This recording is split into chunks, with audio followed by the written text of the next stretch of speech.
Hi friends, ఈ building అయితే చాలా బాగుందండి. ఎందుకంటారా, పళని టైర్స్కు ఎదురుగా వస్తుంది.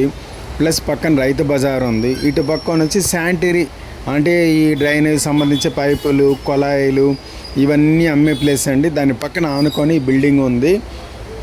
ఎవరికన్నా కావాలంటే చూడండి.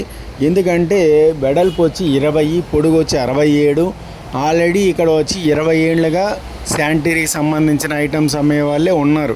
కాబట్టి ఇక్కడ పెడితే కూడా మనకు మంచి బిజినెస్ అనేది ఉంటుంది. పైన కిందన 3 ఫ్లోర్లు అంటే G+2 చాలా బాగుంటుంది. 20కి 67 అంటే మంచి వెడల్పు, మంచి పొడుగు, మంచి ప్రైమ్ లొకేషను అంతా చుట్టుపక్కలే ఉంది కాబట్టి బాగుంటుంది. టోటల్ బిల్డింగ్ అంతా కలిపి 1,50,000 చెప్తున్నారండి రెంటు. ఏదైనా మీకు కావాలంటే చెప్పండి, ఓనర్తో మాట్లాడి నేను తగ్గించి చేస్తాను. మీకైతే చాలా ఉపయోగంగా ఉంటుంది. టోటల్ బిల్డింగ్ అంతా మీకు ఇచ్చేస్తారు. మీరే కూడా కంటిన్యూగా ఉండొచ్చు. లేదా కింద వరకే కావాలంటే కింద రేటు చెప్తారు. కానీ పైన కింద 3 అంతస్తులు తీసుకుంటే చాలా ఉపయోగం ఉంటుంది. మెట్లు కూడా విశాలంగా ఉంది. పైకి ఎక్కడానికి కూడా ఇబ్బంది ఏం లేదు. ఇది చూడండి, మొత్తం ఓపెన్ కంప్లీట్గా. లాస్ట్లో ఒక రూమ్ ఉండదు, ఒక బాత్రూమ్ కూడా ఉంది అక్కడ లోపల. కిందన బాత్రూమ్ ఉంది, పైన బాత్రూమ్ ఉంది.